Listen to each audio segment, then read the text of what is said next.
सीधा आपको टोक्यो लेकर चलते हैं, जहां से नीरज चोपड़ा इस वक्त प्रेस कॉन्फ्रेंस करने वाले हैं। क्या कुछ कहने वाले हैं वो आपको सुनवाते हैं। Bhanot, who is the chairman of our planning and coaching committee. So I think it's a tremendous job. For me personally, I think it's a great thing, first being an Olympian, that I've coached an Olympian. But to get an Olympic gold medal during my tenure, I think that was the ultimate thing. And I was weeping when the national anthem was played. I was very emotional. So Thank you, sir. Thank you so much. So I'm sorry, I'm emotional even now, but I think that is where we are, and I think this is just the beginning. This is just the beginning. You will see lots more. You will see lots more, and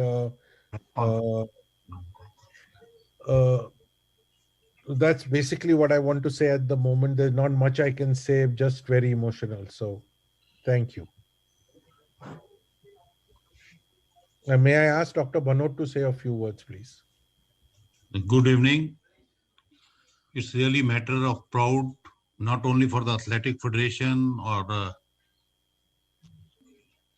Neeraj Chopra. It is a proud moment for everyone, every Indian, including the media press. What he has achieved today is almost the same what he achieved when he became the world junior champion. Just 1 meter difference. At that time, he was capable of winning the medal because the medal distance during the last Olympics was less than what he did in the junior world championship. But unfortunately, the junior championship was later and the qualifying date was over. We tried with the World Athletics, IAAF, but we couldn't do it. I was very sure from day one that Neeraj will win a medal, at least silver medal. And Neeraj is one athlete who participated in the last 4 years. Wherever he has participated, he has won the gold. Starting from the World Junior Championship, it was his first Asian Games at Jakarta, and first Commonwealth Games, he won the gold in every event. And this time I was expecting good results. People were talking about Germans, but I knew, because we have the statistics with us, that they were not in form. And his first throw, let me tell you, the people asked me yesterday why he's getting the second serial number, why he's not coming at the last when his distance was more than everyone else. So I was happy कि ये दूसरे number पर है और ये इस चीज का हमें फायदा होगा, और फायदा ये होगा कि शुरू से ही प्रेशर बन जाएगा. नीरज एक बहुत कंसिस्टेंट थ्रोअर है, and we have given all what the President Adil has mentioned, that all whatever necessary, in spite of his injury last year, he could come back, he qualified, and he has achieved his target. We are thankful to everyone, which the SAI, the government, his sponsor, and his employer, the army. Everybody has contributed, and everybody has had a faith in him that he will do well, and provided him everything. इसका जो consistent performance देना, javelin के अंदर, मैं भी काफी दिन javelin फेंका है और लोगों ने भी फेंका है, और किस प्रकार से एथलेटिक फेडरेशन बहुत दिनों से जेवलिन इवेंट्स को स्ट्रीमलाइन में लाने की कोशिश कर रही थी, और जेवलिन का एक अलग कंपटीशन भी करवाया, और एक जेवलिन इवेंट है जिसके अंदर 2 फॉरेन कोच हमने इंडिया ने रखे हुए थे. तो उससे आप अंदाजा लगा सकते हैं कि we wanted to show good results in javelin, and Neeraj has proved it. We all are proud of Neeraj, and we hope he will achieve better performance in the future, and he will dominate the world field in the javelin. All the best. Thank you very much. Hello, बोलिए नीरज. नीरज, अगर आप camera अपना ऐसे कर लें. बहुत मुबारक. Okay okay, सबसे पहले तो मैं नहीं, ये तिरछा दिखाना हो चाहता गया है हूँ। हाँ नीरज, जी, ये तिरछा हो गया। हाँ, अब ठीक है। ओके। हाँ, सबसे पहले तो मैं दिखाना चाहता हूँ गोल्ड मेडल। चलो आप नीरज को मेन फोकस पे ले लो। हेलो। नीरज को फोकस पे, हाँ। हाँ जी, तो बहुत बहुत धन्यवाद आप सभी का, क्योंकि मुझे लगता है कि सबसे जो जरूरी चीज थी इस साल वो कंपटीशन खेलना था इंटरनेशनल। और मैंने फेडरेशन में ही बात की और सभी से, और टॉप से साई से, फेडरेशन से, सभी जगह से सभी ने अपना अपना, ओके, सभी जगह से सभी ने अपना अपना सपोर्ट किया। और वो जो मुझे बीच में 2-3 इंटरनेशनल कंपटीशन मिले, तो वो मेरे लिए बहुत ही ज्यादा जरूरी थे, क्योंकि यही सभी थे जिनके बीच में वहां पे कंपटीशन खेला। तो ऐसा ओलंपिक था, लेकिन ऐसा नहीं लग रहा था कि मैं कुछ नए गेम्स में आ रहा हूँ या फिर बहुत बड़े गेम्स में। एक ऐसा कोई प्रेशर नहीं था इस टाइप का कि मैं बड़े थ्रोअर्स के बीच में खेल रहा हूँ। ऐसा लग रहा था कि इनके साथ मैं पहले खेल रहा हूँ और मैं अपनी परफॉर्मेंस पे काफी फोकस कर पा रहा था। तो शायद वही कारण है कि क्योंकि इंजरी के बाद काफी अप डाउन आए, तो आप सभी ने हेल्प की। और ये सभी आप सभी का, मेरी मेहनत तो है ही, उसके साथ साथ आप सभी की मेहनत है। और सारी फैसिलिटी के लिए thank you so much. Thank you, Neeraj. Very limited questions we'll take because he's sitting in for the rope control. I have few requests. Tapash is there. Did he use Tapash? Tapash bata kar de. Yes, I'm here. Yes, I'm here. Tapash, Can you go hear on. me? Just Hi, one Neeraj. question. Can you hear me? हाँ जी, hello hello hello, हाँ जी। Hi, Neeraj. जब हम मिले थे आपसे साल के starting में, हम बात कर रहे थे कि आपकी इंजरी कंसर्न थी आपको। आप एक बहुत ही एक ऐसे दौर से जा रहे थे जब आपको बहुत स्ट्रेस था। अब वहां से लेके यहाँ तक का सफर कैसा महसूस हो रहा है इस मेडल को हाथ में लेके? कितना आप लग रहा है कि on top of the world?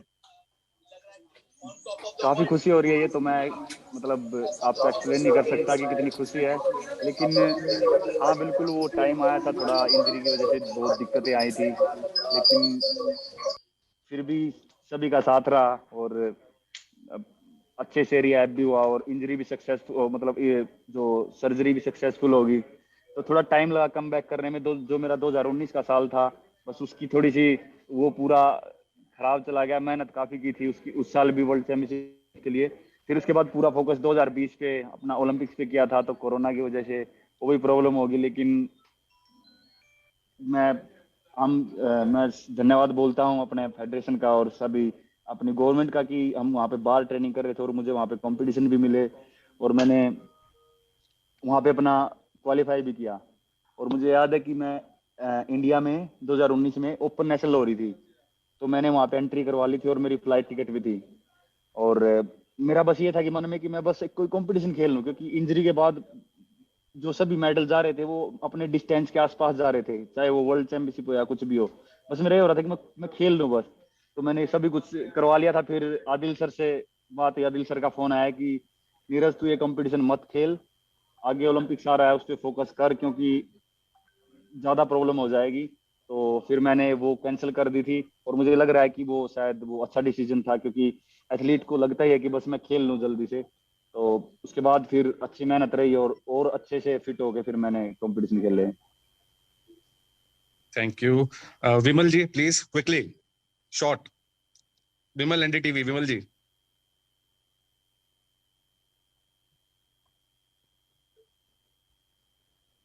मैं विमल कहाँ जी। कैसे सवाल पूछूं? नीरज अगर आप मेरी आवाज सुन पा रहे हैं, मैं ये सवाल पूछना चाह रहा हूँ। नीरज अगर आप मेरी आवाज जी सुन जी, पा रहे हैं, हाँ हाँ, आवाज आ रही है, आवाज आ रही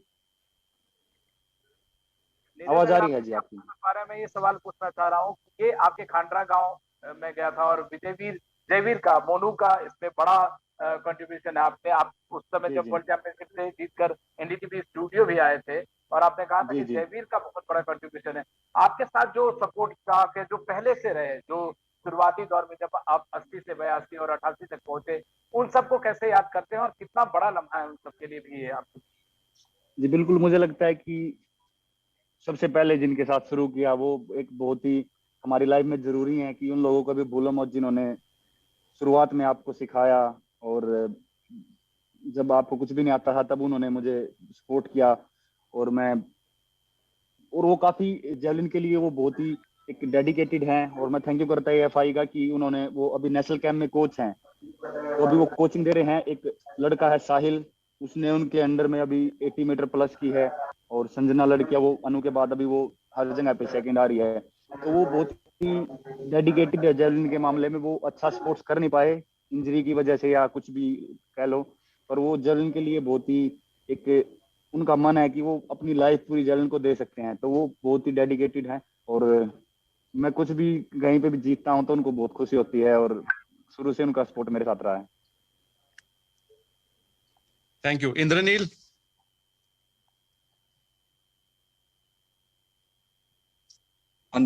थैंक यू दिवेश।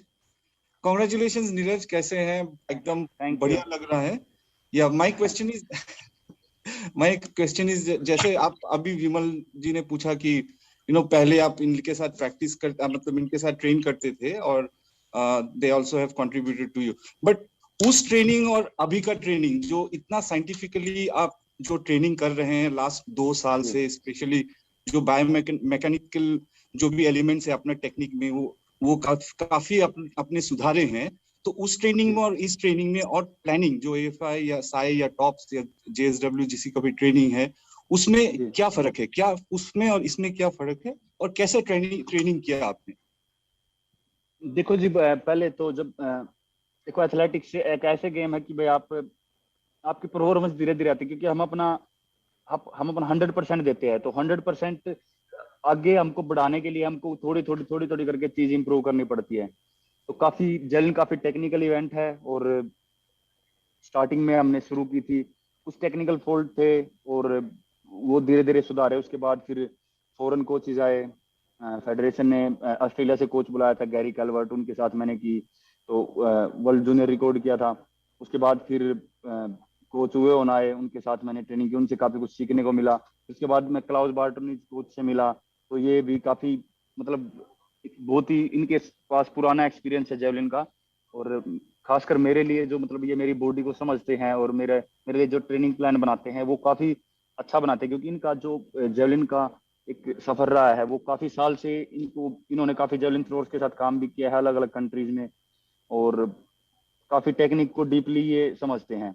तो बिल्कुल वो जो भी मैंने मेरे सीनियर हैं जयवीर, उनके साथ जो ट्रेनिंग की वो बहुत ही मेरे लिए बहुत ही, एक वो बोलते हैं ना अपने इंडिया में कि भाई नींव स्ट्रॉन्ग होना बहुत जरूरी है, तो उन्होंने नींव मेरी स्ट्रॉन्ग की। उसके बाद फिर मुझे फॉरेन कोचेज मिले और काफी एक्सपीरियंस कोचेज थे, तो सभी का साथ है और सभी के साथ की वजह से आज मैं यहाँ पे हूँ। Thank you Indranil. नीरज, घर पे बात हुआ? नहीं जी, अभी तक नहीं हुआ। आपको पता है गांव में क्या माहौल था आज? ऐसे दिखा रहे थे, ईशान को बताया था उन्होंने, कुछ वीडियोस वगैरह भी दिखाए थे, शायद भेजे होंगे कि पूरा गांव नाच रहा है और सभी खुश थे। तो मुझे लग रहा है कि पूरा मतलब इंडिया की दुआ थी और सभी खुश होंगे। We'll take quick last 4 questions. I'll go to Shivani, CNN IBN. Shivani? Yes, Neeraj, can you hear me? जी जी नीरज, बहुत सालों से मैं ट्राई कर रही हूँ आपको चैनल पे लाने के लिए, लेकिन आप मीडिया से बहुत दूर रहते हैं। लेकिन आज अच्छी बात है कि आप बात कर रहे हैं सबसे, और यही फोकस आपने दिखाया है और यही कॉन्फिडेंस आपने दिखाया है। 2 पार्ट क्वेश्चन है मेरा कि आपका ये फोकस कैसे मेंटेन करते हो, कॉन्फिडेंस कैसे आता है, एंड सेकेंडली जो गोल्ड आपने जीता है पहला एथलेटिक्स में ओलंपिक्स में, उसके क्या मायने होंगे देश के लिए, ये आपको क्या लगता है?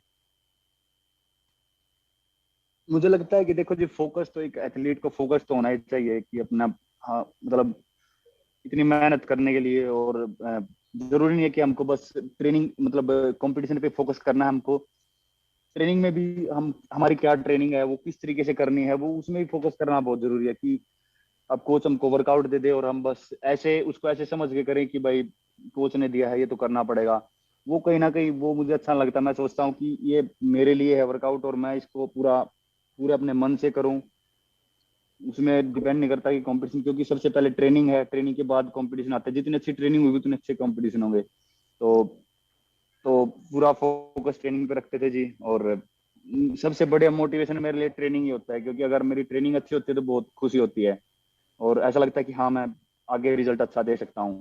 तो मैं मानता हूँ कि ये ओलंपिक जो भी है ये कोई एक दिन की ऐसी बात नहीं थी, इसके पीछे बहुत ही साल और बहुत लोगों की मेहनत इसके साथ है, तो तब जाके यहाँ पे मैं पहुंचा हूँ। तो बस यही कहना चाहूंगा जी। नहीं, आपने कॉन्फिडेंस के बारे में भी अगर ऐड कर दें, और इस ओलंपिक गोल्ड का क्या वैल्यू है इंडिया के लिए, वो आप क्या समझते हैं? मुझे लगता है कि खासकर मतलब सभी गेम में मतलब अपने काफी अच्छे मेडल आए और अपना गोल्ड इंडिविजुअल स्पोर्ट्स में शूटिंग में आया हुआ है और हॉकी में अपने पहले काफी गोल्ड रहे हैं।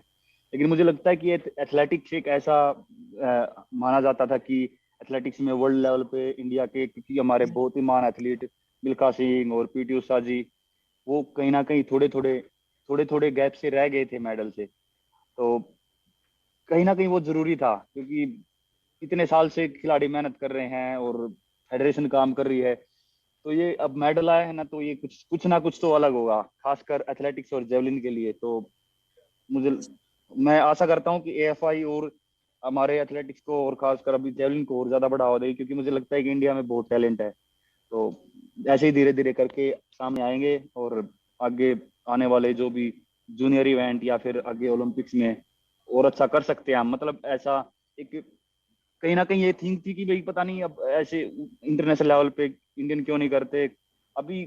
मतलब मैंने भी आज अभी जीता है, तो मुझे लग रहा है कि हम कुछ भी कर सकते हैं। तो मैं एफआई से ही बोलना चाहूंगा कि और बच्चों को सपोर्ट करे और बस इंडिया का जितना हो सके उतना नाम ऊपर एथलेटिक्स में। Thank you Shivani. Nihal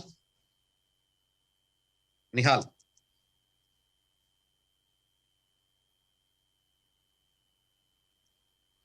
Nihal Neeraj, congratulations. Thank you जी।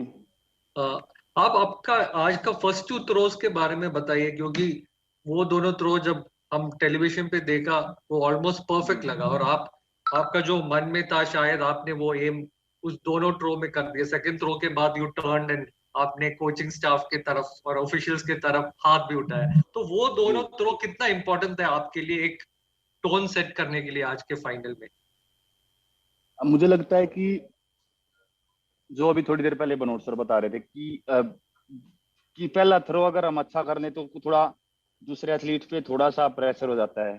तो पहला थ्रो बहुत ही जरूरी था कि मैं अच्छा फेंकूं, तो 87+ था, तो ठीक थ्रो था। और क्योंकि यहाँ पे अभी इस साल जो जर्मनी का जोहानस वेटर है वही बहुत ही अच्छे थ्रोज उसने किए थे इस साल, बहुत ही जबरदस्त उसकी फॉर्म चल रही थी। लेकिन मुझे लगता है कहीं ना कहीं ज्यादा कंपटीशन खेलने की वजह से या फिर पता नहीं वो या फिर कोई प्रेशर था, पता नहीं वो बेस्ट 8 में नहीं आ सके। लेकिन बाकी जो और जेवलिन थ्रोवर थे तो सभी थे तो बेस्ट, और भी मतलब बहुत अच्छे जेवलिन थ्रोवर थे। लेकिन वो पहली थ्रो अगर लग जाती है तो खुद में भी कॉन्फिडेंस आ जाता है और दूसरे एथलीट पे भी थोड़ा वो बनता है। फिर उसके बाद सेकंड थ्रो थी और सेकंड थ्रो भी काफी स्टेबल थी। तो फिर मेरे दिमाग में कहीं ना कहीं आया कि मैं यहाँ पे ओलंपिक रिकॉर्ड 90.57 का था और मेरी पर्सनल बेस्ट 88.07 थी। तो मैंने सोचा कि यहाँ पे पर्सनल बेस्ट करनी है, और पर्सनल बेस्ट के साथ साथ अगर क्योंकि जेवलिन का पता नहीं लगता 3-4 मीटर तक अगर हम अच्छे जगह पे थ्रो करें और अच्छी टेक्निक रहे तो 3-4 मीटर तक चली जाती है। तो कहीं ना कहीं मेरे दिमाग में आया कि ओलंपिक रिकॉर्ड के लिए ट्राई करता हूँ, और मैंने फिर अपना ऑल आउट दे दिया। वो मैंने थोड़ी देर पहले बताया था कि जेवलिन बहुत ही टेक्निकल इवेंट है, अगर चाहे आप कितनी पावर लगा लो, अगर थोड़ा बहुत भी इधर उधर है तो आपका डिस्टेंस नहीं जा पाएगा। तो मैंने बहुत ज्यादा पावर लगाई, स्पीड भी बढ़ाई, लेकिन वो थ्रो अच्छे नहीं जा पाए। तो बस अभी यही और ज्यादा ट्रेनिंग करनी है कि अभी जल्दी से जल्दी 90 मीटर का जो मार्क है उसको अचीव करना है। नीरज, हमारे साथ में अंजू बॉबी जॉर्ज भी जुड़ी हैं जिनका वर्ल्ड चैंपियनशिप में मेडल रहा है, तो वो आपसे लास्ट में बात करेंगे। उससे पहले मैं लास्ट 3 क्वेश्चन और ले लेता हूँ। किरण जीटीवी, Kiran Chopra, please go on. Kiran ji. Congratulations. आपने जो हैरिस बेटर की बात की, तो जो हैरिस बेटर इवेंट से पहले कह रहे थे नीरज तो मुझे छू ही नहीं पाएगा, तो आपने अपनी परफॉर्मेंस से जवाब दिया है क्या उनको? हाँ, क्योंकि लोग बोल रहे थे कि जोहानस वेटर ने ऐसा बोला है, तो मैं एक ही बात मानता हूँ कि भाई ओलंपिक एक ऐसी जगह है कि यहाँ पे वर्ल्ड रैंकिंग या ये मैटर नहीं करती कई बार। यहाँ पे दिन ही डिपेंड करता है कि किस दिन किसका दिन है और क्या कौन क्या करेगा। तो मैंने कुछ नहीं बोला, मुझे लगता है कि, और मैं बोलना भी नहीं चाहता इसके ऊपर क्योंकि मैं उसकी रिस्पेक्ट करता हूँ, बहुत अच्छा थ्रोअर है। और उसके उसके बारे में मुझे सच बताऊं तो दुख भी है कि आज मतलब इतने अच्छे जेवलिन थ्रोअर को बेस्ट 8 से बाहर निकलते हुए देखा, तो बहुत दुख भी हुआ। लेकिन मैं मानता हूँ कि स्पोर्ट्स मतलब किसी का वो नहीं है कि बड़े से बड़े एथलीट भी कई बार परफॉर्म नहीं कर पाते। तो मेरा ऐसा कोई वो नहीं था, मेरा अपनी परफॉर्मेंस पे फोकस था और मैंने अपने परफॉर्मेंस पे पूरा फोकस किया और मैंने अपना 100% दिया। Thank you. Vinayak, quickly. Vinayak. Congratulations. Hello, thank you जी। आप अभी 28 को फिर आप डायमंड लीग भी खेलने जा रहे हैं, तो आपका जो फोकस है 90 मीटर्स का है और क्रॉस करने का, उसके बारे में बात करेंगे। Olympic is done. देखो जी अभी, हाँ अभी एक बार अभी इंडिया आएंगे और उसके बाद ट्रेनिंग का कैसे रहता है और वीजा का कैसे काम रहता है तो उसका देखेंगे। बाकी इस साल का जो सबसे मेन फोकस था ओलंपिक्स पे था, और वीजा का अगर सही इजी काम रहा और मेरी ट्रेनिंग हो पाई तो मैं खेल लूंगा, क्योंकि मैंने यहाँ पे अपना 100% दिया है। और मैं नहीं चाहता कि, क्योंकि यहाँ पे मेरा मेन फोकस था कि ओलंपिक में हम अपनी 100% फॉर्म लेके आए। तो अभी देखते हैं कि अब अगर वीजा वगैरह काम सही से होता है और ट्रेनिंग हो पाएगी अभी, तो उसके लिए आगे सोचेंगे। हाँ जी। हेलो,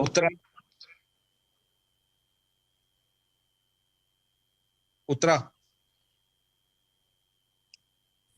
नीरज, मुबारक हो आपको पहले तो Thank you. जो अचीव किया आपने। इससे पहले हमारी जब भी बात हुई है लगातार आपने ये कहा कि रियो का आपके अंदर एक खलिश बची हुई थी, क्योंकि आप कट ऑफ डेट के बाद क्वालिफाई कर पाए थे। और ओलंपिक्स भी पिछले साल जब पोस्टपोन हुआ तो कहीं ना कहीं आपके दिमाग में था कि आपका और ओलंपिक्स का कुछ हिसाब ठीक बैठ नहीं पा रहा है, क्यों गड़बड़ हो रही है बार बार, ये आप लगातार कहते आए हैं। तो आज जब फाइनली आपको पता तो चली गया था अपने आखिरी थ्रो से पहले कि आप जीत चुके हैं गोल्ड, तो उस वक्त आखिरी थ्रो से ठीक पहले आपके क्या रिएक्शंस थे? क्या कहीं ना कहीं ये पिछली सारी चीजें एक तरह से जिसे कहते हैं आपके सामने फ्लैश हुई थी या ब्लैंक हो गए थे? वो क्या था फीलिंग जब आपको ये रियलाइज हुआ कि अब गोल्ड इंडिया का है, आपका है? जब सभी की थ्रो हो गई लास्ट और सिर्फ मेरी बची थी, जब मुझे हो गया कि मेरी लास्ट थ्रो है और मेरा गोल्ड हो चुका है, तो एकदम मैं एक्सप्लेन नहीं कर सकता, एकदम मैं कंपटीशन मोड में था। और ये पता लगते कि बस अपना अब गोल्ड हो गया है, तो बस पता नहीं सब कुछ एकदम चेंज हो गया कि बस पता नहीं क्या होगा, जैसे मैंने क्या कर लिया। तो वो फिर मैं काफी रनवे तक पहुंचा, ऐसे लग रहा था कि यार पता नहीं, जैसे एकदम दिमाग इधर उधर होने लग गया। फिर मैंने पूरा अपना फोकस किया कि थ्रो पे, और मैं कोशिश कर रहा था कि उस थ्रो को भी अच्छा करूं, लेकिन काफी खुशी थी उस थ्रो में भी, और वो थ्रो मैंने ऐसी फेंकी तो वो भी अच्छी गई। लेकिन बस वही है कि थोड़ा सा दिमाग में तो रहता था कि भाई यार रियो ओलंपिक्स से थोड़े से दिन की वजह से निकल गए और इतने मेडल भी था, और एएफआई ने काफी कोशिश भी की थी एंट्री करवाने की, वाइल्ड कार्ड एंट्री, लेकिन उस टाइम नहीं मिल पाई। पर वही था कि दिमाग में था कि हाँ ओलंपिक्स है, और उसके लिए मेहनत करनी हमने जारी रखी। और बीच में इंजरी भी आई, काफी ऐसा टाइम भी आया था कि ऐसा लग रहा था कि यार पता नहीं कैसा कमबैक होगा। तो सब अच्छा रहा। तो अब आपको लगता है कि ये जितना भी डिले हुआ या मिस हुए चांसेस, वो कहीं ना कहीं इस बात के लिए एक सीढ़ी बनते चले गए कि जब फाइनली आपने परफॉर्म किया तो वो शायद इतना अच्छा हुआ कि पुरानी सारी चीजें आप भूलते चले गए? देखो जी, क्योंकि दिमाग में यही था कि अगर जब 2020 मतलब पिछले साल पोस्टपोन हुआ, तो दिमाग में एक चीज बिठाई थी कि इसको नेगेटिव वे में नहीं लेना है, इसको बस ऐसे लेना है कि मुझे 1 साल और मिल गया है प्रिपरेशन के लिए। तो वो दिमाग में रख के तैयारी करते गए, कंपटीशन भी खेले और तैयारी बढ़िया चलती गई, और आज फाइनली यहाँ पे हैं गोल्ड मेडल के साथ। तो ऐसा लग रहा है कि यार जो भी हुआ ठीक हुआ, बस थोड़ा सा ये कोरोना गलत आ गया है, दुनिया में इतने लोग दिक्कत में है इसकी वजह से। बाकी बहुत खुशी है कि गोल्ड जीता। Thank you Uttara. Last two questions, ABP News and Raja Raman ji. ABP News go first. उसके बाद में Raja Raman ji last question. There are a lot of requests, but we are sorry we will not be able to take. We have to leave Neeraj for because he's sitting in his dope control. So ABP News, please. से सवाल ये है नीरज कि क्या दूसरा attempt में जब आपके हाथ से जैवलिन निकला, क्या तभी पता चल गया था कि गोल्ड मेडल आने वाला है? गोल्ड का तो देखो जी कुछ कह नहीं सकते, लेकिन ये जरूर हो गया था कि हाँ मेरा बेस्ट थ्रो गया है ये, तो काफी ये जरूर हो गया था कि हाँ, क्योंकि गोल्ड के बारे में तो ऐसे बोल नहीं सकते पहले ही, क्योंकि हमको दिमाग में ऐसे लेके आना थोड़ा सा खतरनाक हो सकता है कि हाँ गोल्ड पक्का हो गया, तो उसके बाद हम एफर्ट नहीं लगा पाते। तो हाँ ये था कि बेस्ट थ्रो गई है और मुझे और थ्रो करनी है, पर हाँ ये जरूर हो गया था सेकंड थ्रो में कि हाँ ये बेटर थ्रो है पहले वाली से। Thank you. Raja sir. Raja sir. Thank you. Neeraj, first of all, thank you for what you have done. बहुत बढ़िया किया हम लोगों के लिए। Thank you. मैं सिर्फ आपसे दो चीजें जानना चाहता हूँ, दोनों भी दबाव को लेके हैं। एक तो एथलेटिक्स में कभी मेडल था ही नहीं और आपने गोल्ड लिया है, उसका कितना दबाव था एथलेटिक्स में मेडल लाना है। और दूसरी बात, टोक्यो में अभी तक गोल्ड आया नहीं था, तो क्या वो भी आप पे दबाव बना है कि भाई मैं इंडिया के लिए गोल्ड लाना है, किसी भी तरीके से गोल्ड लाना है? दबाव था तो कैसे उसको झेला? सर बिल्कुल, देखो एक दबाव का तो पता नहीं, लेकिन हाँ ये फीलिंग जरूर होती है कि यार एक तो खासकर एथलेटिक्स के लिए तो था ही कि भाई हाँ एक करना है, मेडल लेके आना है, लेकिन टोक्यो में कोई गोल्ड नहीं आया था, तो और सबसे लास्ट में मेरा ही इवेंट था, तो ये था दिमाग में यार कि हाँ कैसे करें। लेकिन मैं आपको सही बताऊं तो जब जिस टाइम मैं रनवे पे होता हूँ और जिस टाइम फील्ड पे होता हूँ, तो ये ज्यादा दिमाग में इधर उधर की बातें नहीं आती, तो मैं पूरा फोकस अपना इवेंट पे करता हूँ। जब मैं जैवलिन लेके रनवे पे खड़ा होता हूँ तो बस मेरा पूरा फोकस थ्रो पे होता है, तो बस वही कारण है मेरे हिसाब से कि ज्यादा प्रेशर नहीं आता, क्योंकि ऑटोमेटिक जब मैं जैवलिन लेके खड़ा होता हूँ तो वो सब कुछ पूरा फोकस जैवलिन पे आ जाता है और मैं अपना थ्रो सही से कर पाता हूँ। Thank you so much. Thank you, sir. Anju ma'am. Anju ma'am. Yes. Neeraj, can you just show me that medal? Namaste ma'am. Namaste. Yes ma'am. Wow. Congrats. I'm really proud of you. Thank you so much ma'am. आप सभी जो senior athlete हमारी प्रेरणा है, और आप सभी की मेहनत काफी मतलब उनकी रिस्पेक्ट करते हैं हम, क्योंकि आप सभी ने जो इंडिया के लिए किया है, और हम आपके सभी सीनियर एथलीट के कदमों पे चल रहे हैं और कोशिश करेंगे कि हम और बेटर करते जाएं और आगे आने वाली जनरेशन अपनी एथलेटिक्स में और अच्छी हो। I'm really proud that you did better than us. It's a gold, and we could hear our national anthem, in that central stadium. See, beyond that, we cannot ask anything from you. I am really proud, and we all are waiting for your return, and we will be there in the airport, and we are ready to receive you back. So enjoy your night, enjoy your day. Thank you, ma'am. We all are with you, Neeraj. Yeah, happy. Thank you so much. Really happy. Thank you, ma'am. Thank you, everyone. Thank you, Neeraj. All the best. Thank you so much. Thank you.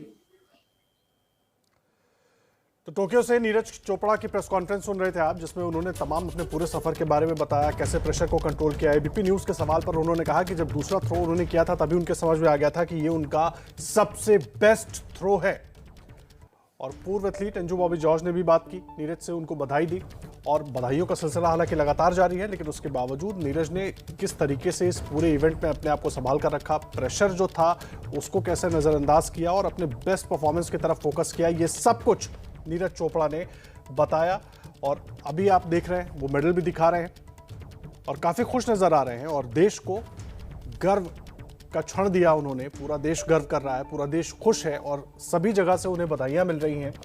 और अपनी बातचीत में उन्होंने अपने उन साथियों का भी जिक्र किया, उन कोचेस का भी जिक्र किया जिन्होंने शुरुआत में जिनके साथ इन्होंने ट्रेनिंग ली, उनका भी शुक्रिया अदा किया। और ओलंपिक में ये भी कहा कि ओलंपिक में वर्ल्ड रैंकिंग मायने नहीं रखती, उस दिन आपने क्या परफॉर्म किया, अपने इवेंट के दिन आपने किस तरीके से परफॉर्म किया, अपना कितना परसेंट दिया, वो बहुत अहम हो जाता है।